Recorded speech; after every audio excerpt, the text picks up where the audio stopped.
Palamuru MP స్థానం నుంచి ప్రముఖ మహిళా నేత గద్వాల జేజమ్మ డీకే అరుణ పేరు ప్రముఖంగా వినిపిస్తుంది. మాజీ మంత్రిగా పలుసార్లు ఎమ్మెల్యేగా పనిచేసిన అనుభవం ఆమెకు ఉంది. అందులోనూ ఉమ్మడి పాలమూరు జిల్లాలో ఆమెకు మంచి పరిచయాలు ఉన్నాయి. పార్టీలకు అతీతంగా చాలా మంది నాయకులతో సత్సంబంధాలు ఉన్నాయి.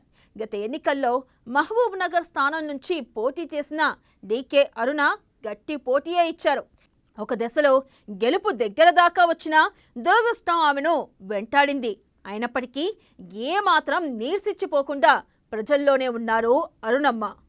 ఈ నేపథ్యంలో ఈసారి కూడా ఆమెకు పాలమూరు ఎంపీ బరిలో నిలపాలని హైకమాండ్ నిర్ణయించుకున్నట్లు టాక్.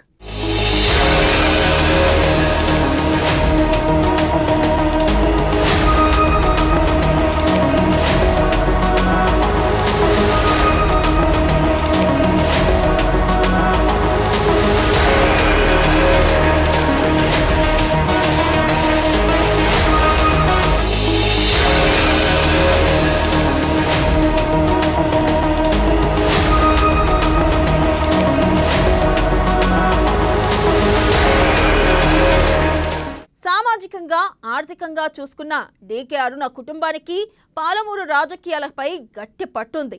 కాబట్టి ఆమెకు టికెట్ ఇస్తేనే పాలమూరులో గెలుపు అవకాశాలు ఎక్కువగా ఉన్నట్లు సర్వేలో స్పష్టంగా తేలిందట. జితేందర్ రెడ్డి లాంటి వారు కూడా ఈ సీటు కోసం పట్టుబడుతున్నా అరుణమ్మకే అవకాశాలు ఉన్నాయి. ఈసారి అరుణకు టికెట్ ఇస్తే ఓ సీటు పక్కా అని రాష్ట్ర పెద్దలు కూడా హైకమాండ్కు సూచించినట్లు తెలుస్తుంది. ఈ నేపథ్యంలో Mahbubnagar MP seat DK అరుణకే పక్కా అనే మాట అయితే బలంగా వినిపిస్తుంది.